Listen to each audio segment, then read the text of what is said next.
So we're back on Diamonds and Hash Marks, and this may appear like it's another mini episode.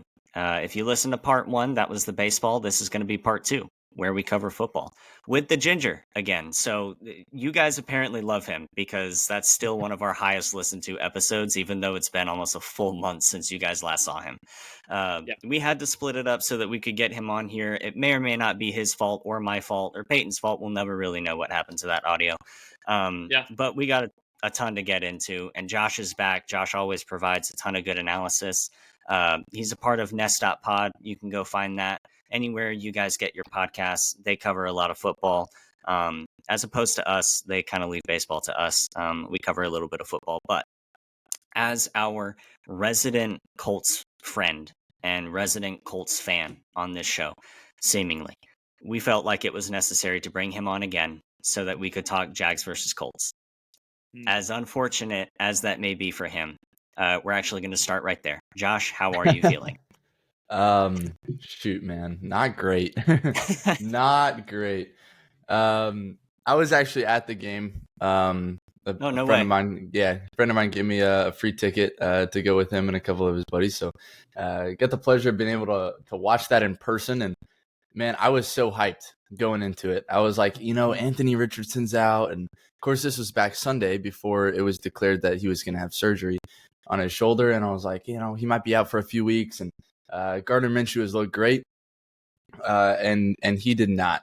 We had what was it? 4 turnovers. I think he threw 3 picks and lost a fumble. Yeah. However, it was fun being in the Jaguars stadium at the time because it was electric. It was some of the most hype I've ever seen the Jags fans get was when they were taking us down. So yeah, just Peyton, I think it's fair to say for us it was the beatdown we wanted and the beatdown we imagined. And Josh would agree, it seems. So let's go ahead and start breaking down a little bit prior to that game, and then we'll get into the game itself. Josh, I want to start, obviously, with you. You already brought up Anthony Richardson being ruled out, getting surgery on his arm.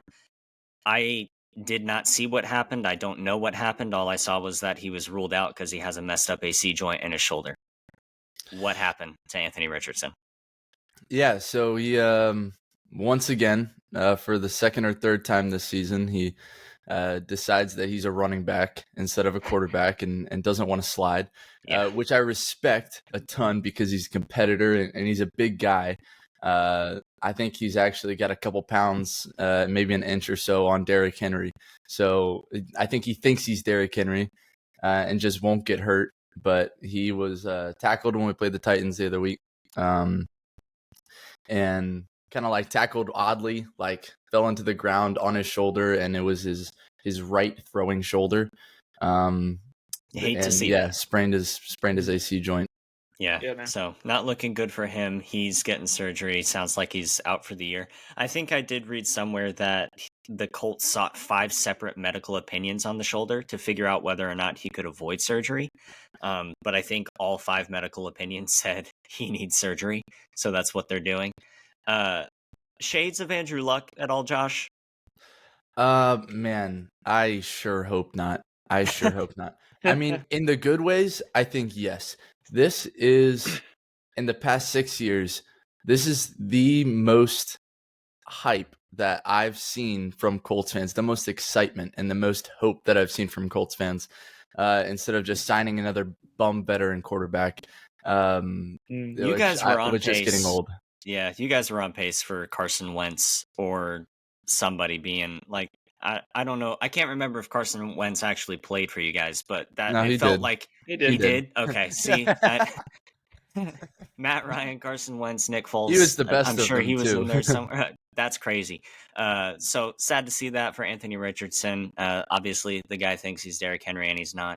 I have the privilege of having the memory of being in the room when Josh found out Andrew Luck was retiring.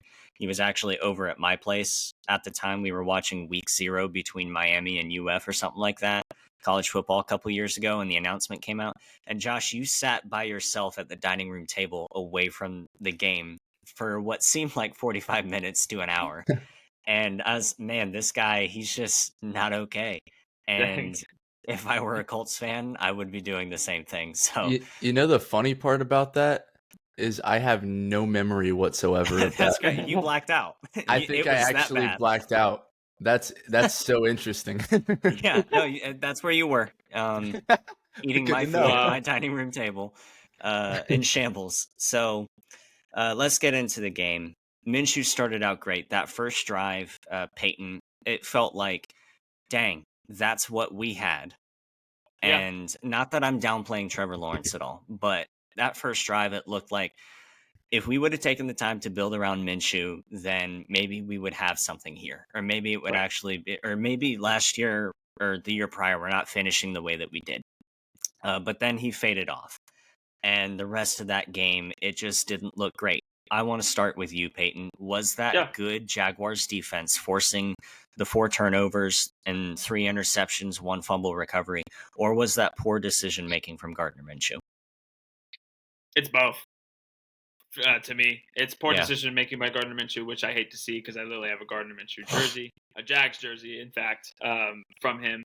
So it's poor decision making on his part with the 3 interceptions, and I don't really know if like a poor decision can really happen in regards to a fumble unless he like I didn't see the play where he made the fumble, but yeah, I mean, and our Jags defense, I think we hold up against some of the teams in the AFC in regards to defense wise, and with who we have in the left outside linebacker and right outside linebacker, Trayvon Walker and Josh Allen, the better Josh Allen, True. I may add.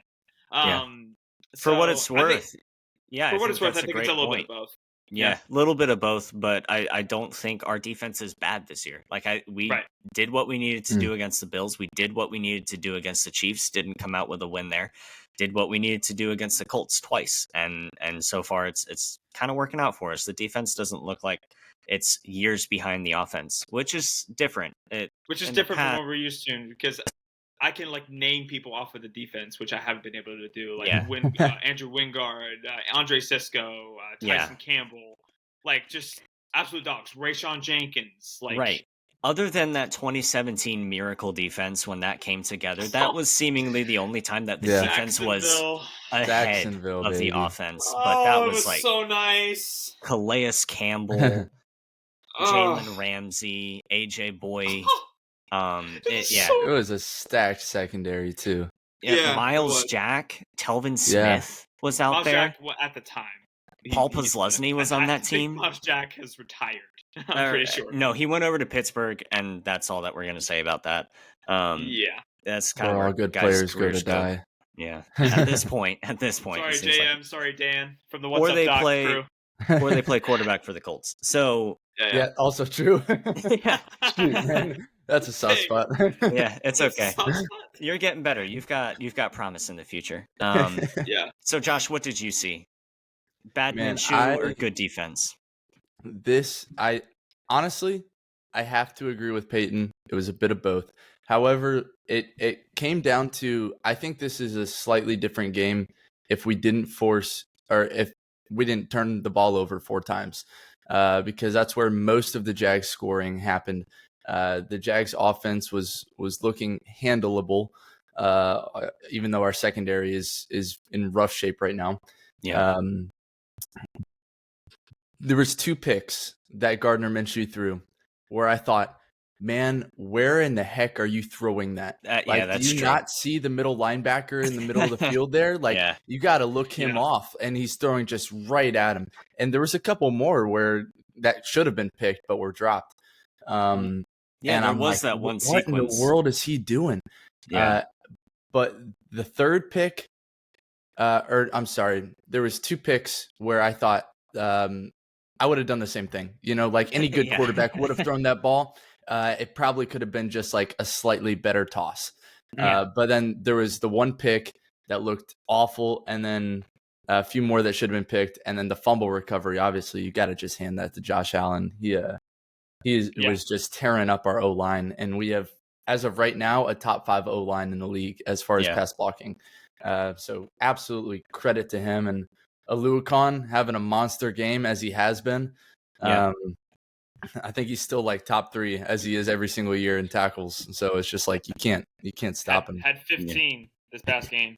Yeah, that's insane. Incredible. Now, Josh, imagine this for a second. We talked to Cooper about this briefly. It looks like we could look at Trayvon Walker and almost call that guy a bust because Aiden Hutchinson was on the board when we took Trayvon Walker. So imagine if Aiden Hutchinson was out there instead of Trayvon Walker. Now you're talking about 3-4 guys that are doing the job. So anyway, I'm not salty about that. That's I true. clearly am. Yeah. Let's go ahead, Peyton, you and I, and talk about what did the Jags do well. I thought we got ETN the ball in space like he needs it, instead of forcing him to run in between the tackles. Bounce the ball outside, but also throw a screen to him, line him up outside, toss the ball to him. I thought Trevor did a great job not turning the ball over, because that's something that we've kind of grown accustomed to seeing, is him turn the ball over or randomly fumble the ball for no apparent reason. Like, he could be having a good game, and all of a sudden he'll look at a guy and it's like, "Here, catch." Yeah, here you go. And I'm tossing it to the defense right here. It's a freebie. Let's see if they can do it. But, I mean, the guy, he's playing well right now. I thought the Jags, overall, that game, it looked like a well-oiled machine. We capitalized on the takeaways, and the defense did its job. Do you have anything to add to that? No, I don't. I really don't. ETN scoring those 2 touchdowns at the beginning of the game. I think really, in a sense, for me, I think that's when it solidified that, all right, the running game is going to be good. Like, we're going to get opportunities for ETN to get out in space and him to get it going. He didn't necessarily have like an insane game, but like, if you're getting us 2 touchdowns, I'm not gonna not be not happy about it. Right. Like, so he did his job. Everybody did their job. Yeah. Josh, that's the 9th straight Colts loss in Jacksonville. Yeah. Wow. I mean, and you look at what today's date is. 9 years ago at this point is 2014. That's a while ago now, but it's also yesterday. Yeah. So, do you see the Colts beating Jacksonville in Jacksonville anytime soon? Man, it's got to depend on Anthony Richardson. That's what it's going to boil down to. I think so. Because that was, Andrew Luck was kind of starting his career around that time. Lost a couple games. He was getting hurt a lot. I think there was a couple games that he missed when playing against Jacksonville in Duval here. And then we just went on this spree of signing all these bum veteran quarterbacks that we think is going to lead our team to victory, because we want to be in win now mode, because the rest of our roster was fantastic. And then last year was just such a nightmare, for lack of a better term, that I probably can't say on this podcast. No, you can't. We're clean.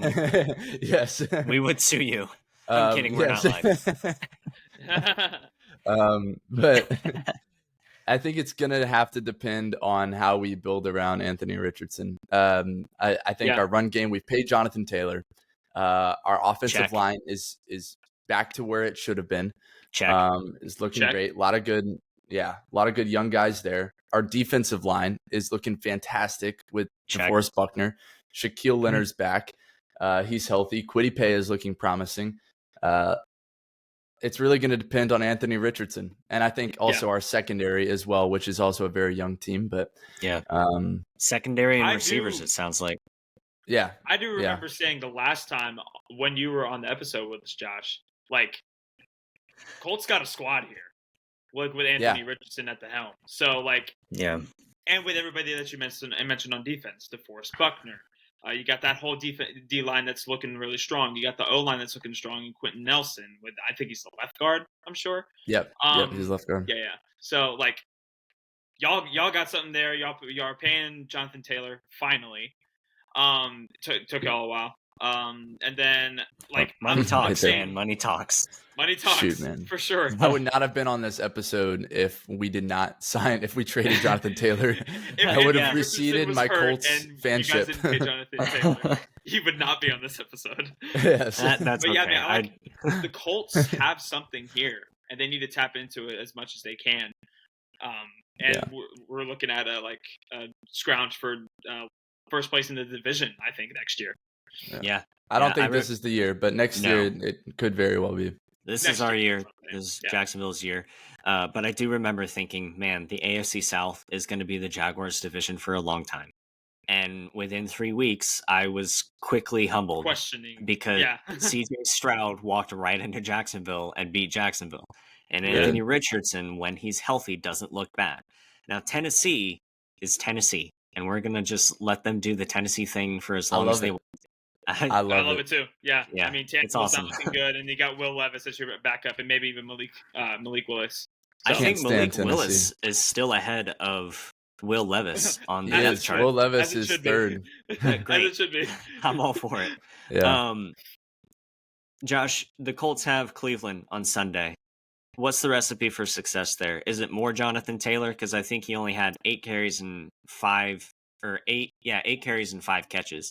So Yeah. obviously working him back in, but what do you think? Our run game is so strong with our run blocking and our RPO scheme and play calling and Shane Steichen. He's just a mastermind with the run.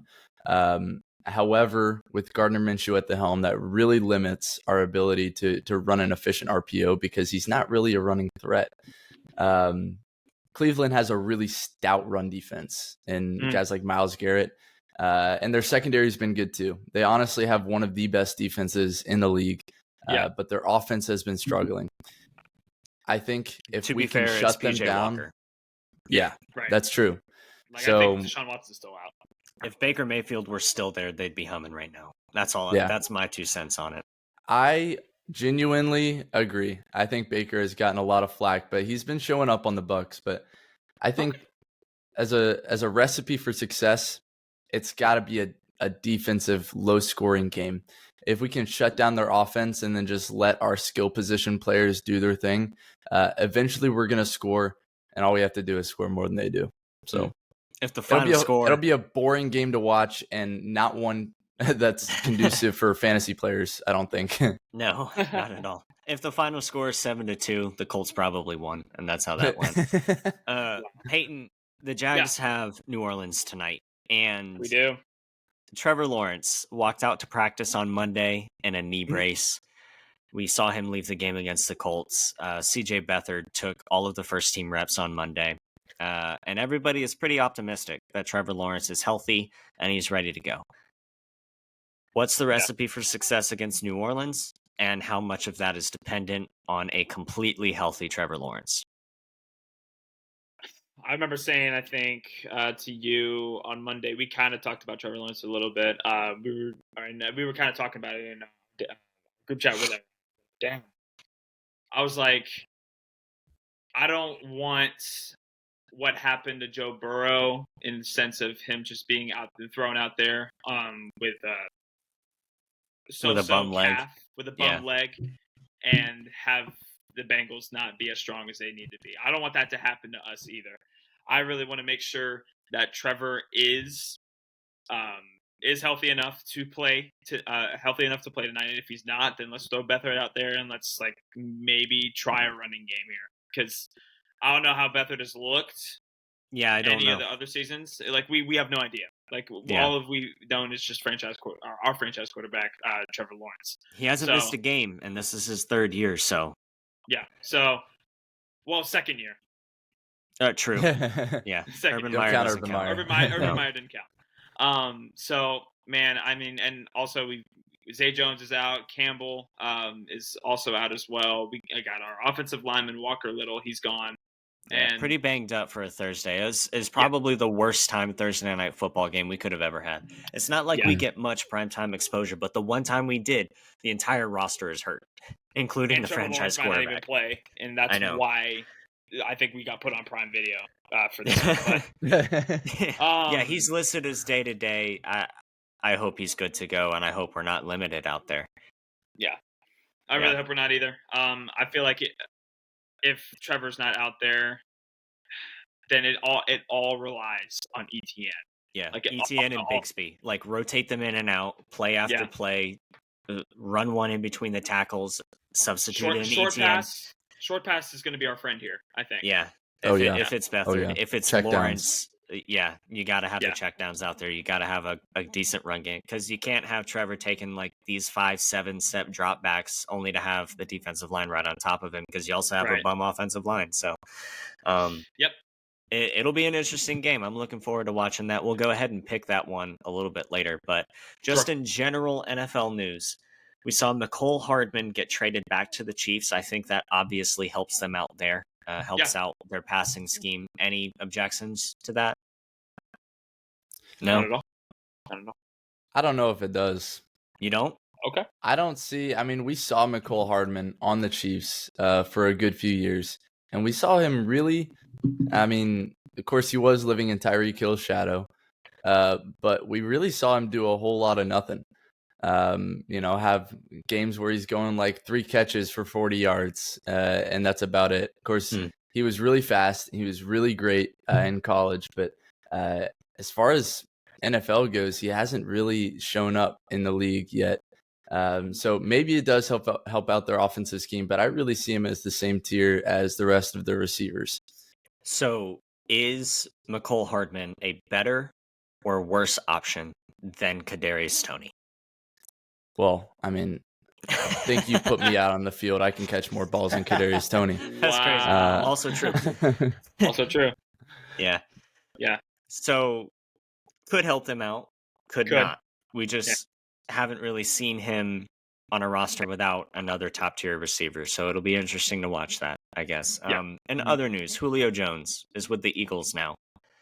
Josh brought that news to us right before we hopped on. I don't know how much I love the move, although I will say the red zone offense for the Philadelphia Eagles, whatever that looks like, you have to be a defense willing to fight against the tush push and have 2 corners big enough to cover A.J. Brown and Julio Jones on these 10-yard lobs into the end zone. You also got to have a guy fast enough to run a draw route with Devontae Smith. So I don't know how much it helps. What do you guys think? Peyton, we'll start with you. Is this a great move? Is it a good move? Is it a bad move? It's a questionable move. Okay. It's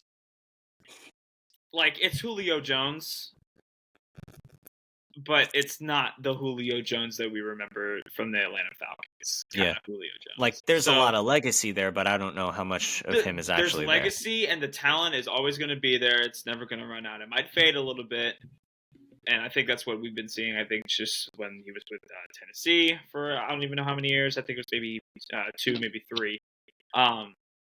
And then we just never saw that same Julio Jones. So I think questionable to bad is what I would say. Maybe in a red zone offense, and the Eagles have struggled with red zone offense this whole entire year with their offensive line and just who they have out there. Yeah, that is true. We shall see.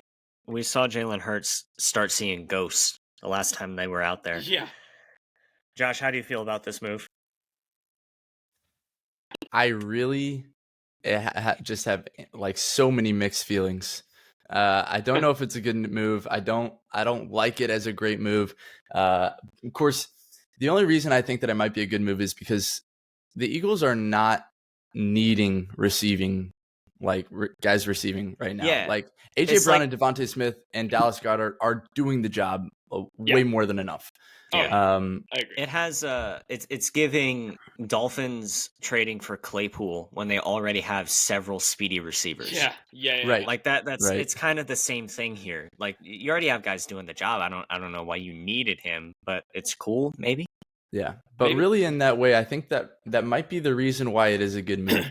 If they were like the Panthers that were signing Julio Jones, no way is that a good move because he's not going to be able to get open at all. But if you guys got guys drawing out your secondary and really pushing the field and opening up the field like AJ Brown, Devontae Smith will, that really provides the opportunity for Julio Jones to show his veteran work and kind of run some smart routes. I mean, I don't think we're going to see him run a go route and try and just beat man coverage at all because he's 34 years old now. Right.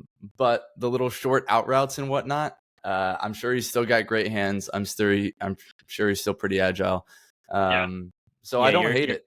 Yeah, not still a receiver in the league if you're a bum. So obviously there's still something there. Let's move into just the fun little thing that I thought of that we could do, called evaluating the players in the Caleb Williams sweepstakes. It's a very specific segment title, but it's something that we're going to be doing for a while, I think. So I went and looked, and I pulled each one of the teams that have 1 win or 0 wins, and I threw one mystery team in there just because I think past this year, I don't know if their quarterback is staying. Either the team does well and he retires, or if the team doesn't do well, they move on from him, and we'll get there here in a second. But we're going to evaluate who realistically would draft him if they were there at number 1. And then we're also going to evaluate, do they have the guts to move on from the salary their current quarterback has? And does the ownership have the humility to move on from that? Here are the teams involved. We got the New England Patriots, the Denver Broncos, the New York Giants, Arizona Cardinals, Chicago Bears, Carolina Panthers, and the mystery team I threw in there are the Minnesota Vikings. So we're going to start with the Patriots. Mac Jones, current quarterback, not a whole lot of money tied to him. If the Patriots sold out and said, we're tanking for Caleb Williams, do the Patriots realistically draft him if they're the number 1 pick? Peyton, I'll start with you.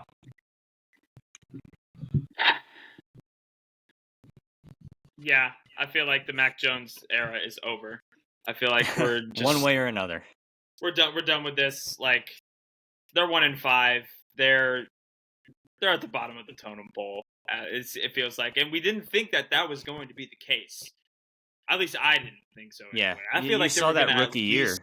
Yeah, and you thought he was going to be better, but multiple years of no offensive coordinator or a suboptimal offensive coordinator has really seemed to hurt him. Suboptimal. We're having this conversation about is New England high enough in the draft order, like number 1 or 2, to take Caleb Williams, which isn't a thought or a place that we thought they would be anytime soon. Yeah. So Peyton, you're a yes. Obviously, you think that they have the guts to move on from Mac Jones, as do I. Josh, how do you feel about that? I think the Patriots right now have one of, if not the weakest roster as a whole in the NFL. QB is definitely at the top of their list moving forward. I don't think Mac Jones or Bailey Zappi, for that matter, cut it for them. However, I don't see them having multiple picks within the top 10. And I'm looking at weaknesses on their team, and their wide receivers are bums too. in all honesty. No, they are. They haven't good wide receiver talent. You know, over the course of every year that I've ever remembered watching football, Bill Belichick takes like some crazy undrafted free agent and makes him a top 10 wide receiver. Range. And for the first time in my life, I'm seeing that not work out for him. And as a Colts fan, growing up hating the Patriots, I'm loving this. But they definitely need a quarterback.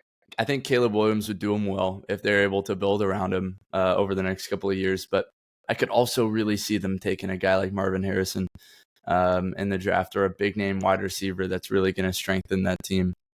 Yeah, and this is something that I brought up a couple weeks ago, was just, I don't think we're talking enough about the possibility Bill Belichick is sitting there ready to draft Caleb Williams at the end of the year. And at the time when I started thinking about it and actually brought it up, I hated the idea of that. And I think everybody I talked to about it was like, yeah, I don't know if we should be talking about that. But here we are. They only have 1 win this far into the season. We're already a quarter of the way through, and it looks like they could be in a spot to do it. So everybody's a yes there. Denver Broncos are next. Lots of money tied up in Russell Wilson. Yeah.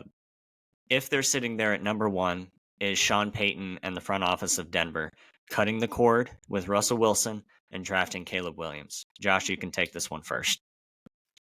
I do not think so. I think for the same reason of the Patriots, but even more so, I think Russell Wilson has proven himself in the past, but yet hasn't on the Broncos. But we're seeing their defense struggle as probably more so than any other defense in the league. Yeah. Obviously getting 70 dropped on them by the Dolphins, et cetera, et cetera. Week after week is just a feast for any offense.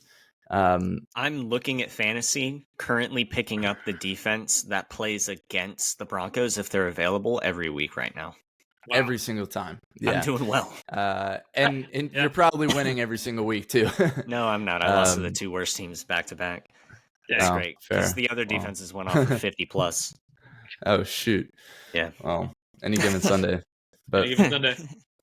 Yeah. Yeah, I think there are far more prevalent weaknesses. I don't think Russell Wilson this season has played bad. I really don't. Okay. I just think that he has struggled from poor coaching, poor play calling, and just a bad team around him. Yeah. So you're saying Russell Wilson might not be the answer for the situation in Denver, but the immediate fix is not replacing Russell Wilson. I don't think so. Okay. Peyton, how do you feel about that?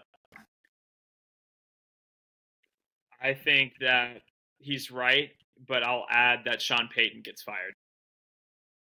Okay. Interesting. Yeah. I don't know if I see him gone after one. Here, I'll say this.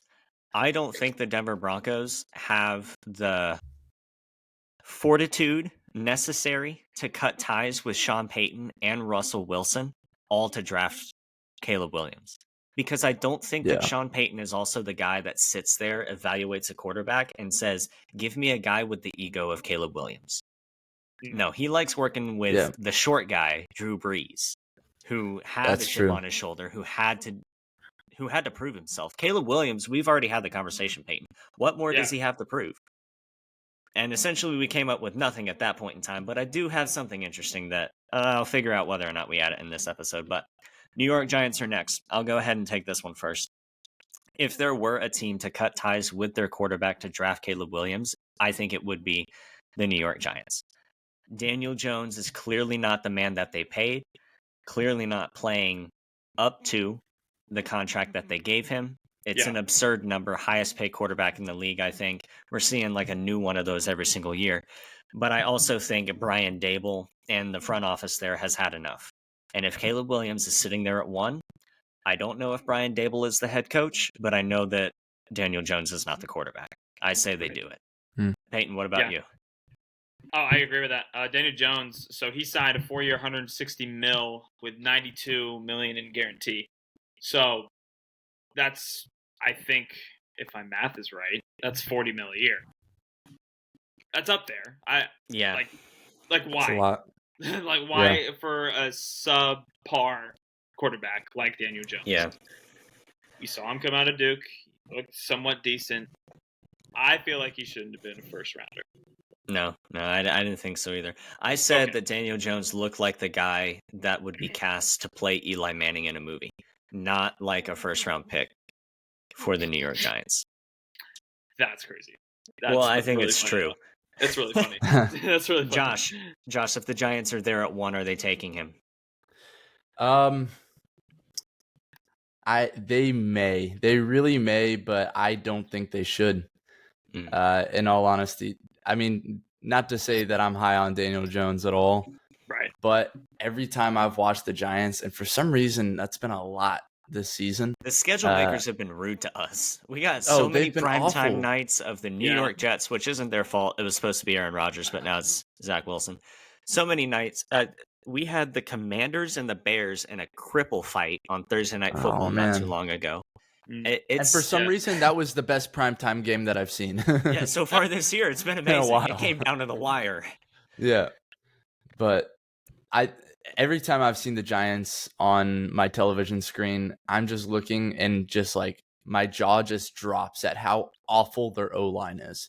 I haven't seen O-line play this bad in like probably since definitely since last year on the Colts. But it is abysmal. I've even seen highlights like just every week on them just like blocking nobody while Myles Garrett or somebody, I don't know, like just runs right by them. And it's just like they're just blind. It is just like it's awful. It's terrible. And like no quarterback is gonna thrive in that condition. No.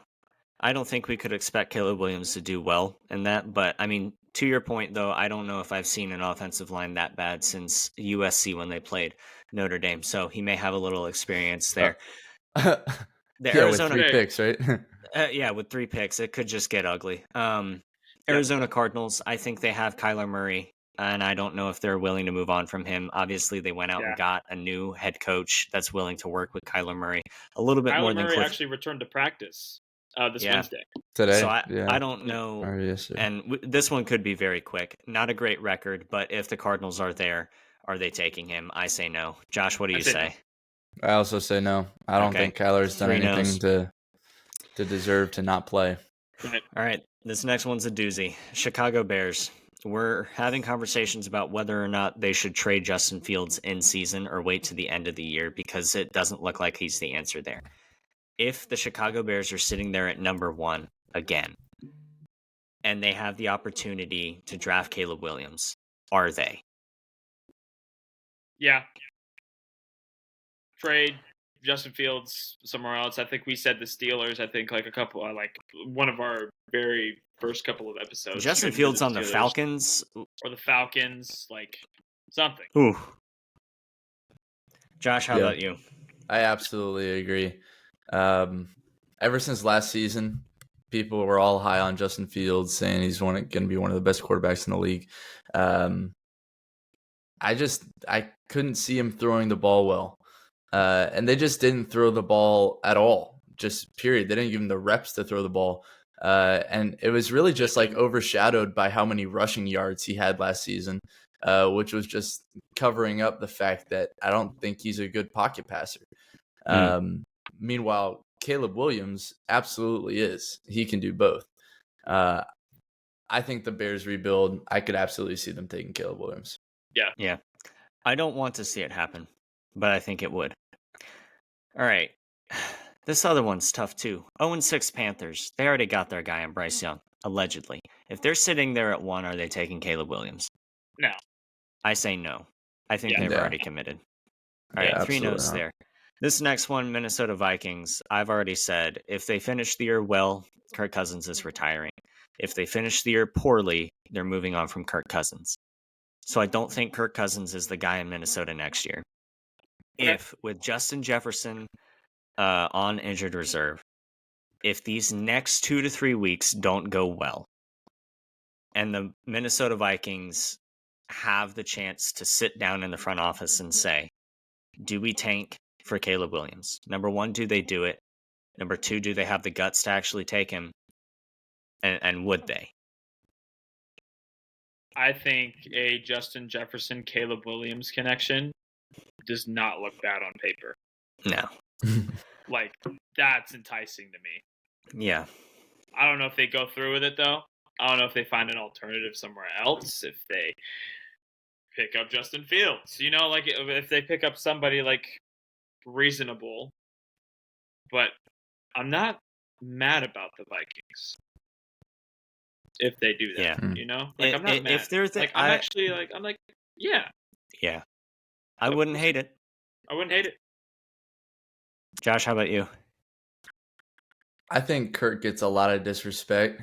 I think he's a good quarterback. He's not the best. If they're gonna want to take another quarterback, I don't think they pay the price for Caleb Williams. I think there are other quarterbacks that are gonna get the job done with such a high-powered offense. It's like, man, it would be hard for a rookie quarterback not to look like he's developing really quickly on that offense. Because they just do a great job. They've got so many receivers that just get open constantly. I think guys like Drake May or what's his name from Washington? It was like the Heisman front runner right now. Jr. Michael Penix Jr. Yeah, looking fantastic. I think either of those guys are a much better fit for the price. Could be. Caleb Williams, though, all of this hinges on him wanting to be picked by the team that ultimately picks him. And he even recently said that he wants partial ownership of the team that drafts him. I think this is ludicrous because Tom Brady didn't even get that until he retired. Then he had to go out and purchase partial ownership of the Las Vegas Raiders. When Aaron Rodgers, MVP Super Bowl winner and supposed savior of the New York Jets, wanted partial ownership of the Jets, they said no, and he said, okay, fine, you win. I don't see that as reasonable. He can ask for that as much as he wants. But how many games has he won in the NFL? And why does he deserve partial ownership? I think it's crazy. If you guys think there should be a team out there willing to give partial ownership, say something now or forever hold your peace. Fantastic. I will forever hold my peace. Okay. Yeah. Let's move on to college football. We got picks for college football and Notre Dame. Josh, just for your reference, we're going to go by Caesar Sportbooks instead of DraftKings because that's what's readily available on the ESPN app. Let's go ahead and start with Penn State versus Ohio State. I know that's the big game coming up this week. I think it has a noon start time. I'm really looking forward to it. I really want Penn State to win so we can move on from the annoying Ohio State fans. But as of right now, according to Caesar Sportbooks, Ohio State is favored by 4.5, and the over-under is set at 45.5. I'm taking Penn State to cover. I'd also take them money line to win because that's just how badly I want it to happen. Over-under, I have to take the over here. I think both teams are very capable of scoring 20-plus points. I agree with Peyton, that. what say you, Peyton? I agree with that. Penn State covers, and we get an over here. Same. Okay. Absolutely. I think Penn State covers 10 out of 10 times. Yeah. No disagreement there. Fantastic. It is the third Saturday in October. You know what that means. Tennessee's playing Alabama. Happens every year. This year, it's in Tuscaloosa. And last year, we saw Tennessee walk away with a victory up there in Knoxville. That was a very exciting game. I loved watching that one. I have actually gone back on YouTube to watch that game again. It's still awesome. Yeah. Alabama, favored by 9.5. The over-under set at 48. I'm taking Alabama to cover here, and I'm taking the under. I don't think either offense is close to what it has been in the past. Tennessee, I think, takes this one. So I'm taking Tennessee covers. And I'm going to say over. It's going to be a shootout. Why not? Yeah. So you think Alabama has 2 losses this year? Yeah. I do not want them in the CFP. Yeah. Okay. Josh, what say you? I like Alabama in this game. This is a Tennessee team that just lost to Florida not too long ago. Fair enough. And no disrespect to Florida, but I don't think a team that loses to Florida like that beats Alabama, even if Alabama is not looking great. Yeah. And shoot, the over, the under. What is it set at, you said? Oh, boy, putting me on the spot. 48.5, I think.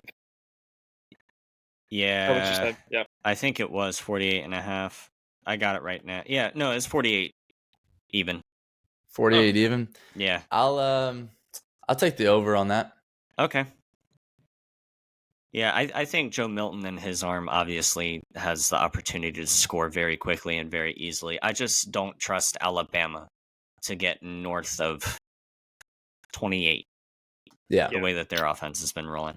Duke versus FSU, it's an ACC matchup. It might be one of the more interesting matchups because it's ranked other than the other 2 games that we've picked, but it is the only late one. So wanted to go ahead and pick one of the late ones as well. Yeah. FSU favored by 14.5. The over-under is 49.5. I'm taking Duke to cover because I watched them earlier in the year dismantle Clemson when Clemson was also heavily favored. And in this one, I'm going to go ahead and take the over because I think both teams are very high scoring. I agree with that. Okay. Josh? I think Florida State takes it. I think they take the game. But I do think it is high scoring for sure. Yeah, I think it's going to be an absolute shootout. Tonight we got Jags versus Saints. As things stands right now, Caesar Sportbooks has New Orleans favored by 2, and the over-under set at 40.5. It is in the Superdome, and I don't know how much Trevor Lawrence is going to play. I see New Orleans winning this game, covering the spread, and I see the under hitting. All right, we'll skip Peyton. We'll go straight to Josh. Peyton's in morning.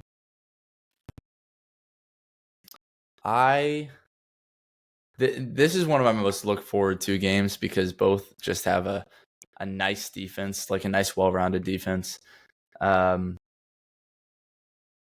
also want to take the under in this game. But I am picking the Jags. Okay. All right. I Oh, like boy. it. More optimism than me. Peyton, obviously you're taking the Jags to win. Are you taking over or under here? I'm taking the Jags to win, and I'm shocked that you are not while Okay. you are Well, wearing that my hat. bad. Sorry. Well, hey, No, I'm trying to no, be I don't hear it. realistic. Nope, Okay. nope. Okay. And then I will also take the under just to cater to how much Trevor's going to play. So I'm taking the Jags and the under. All right. My bad. Colts and Cleveland.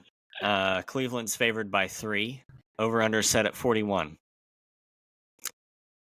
Josh, why don't you go first? Crazy. I'm taking Cleveland. Okay. So now I don't feel bad about also taking Cleveland. Obviously feel taking bad the either. under to hit.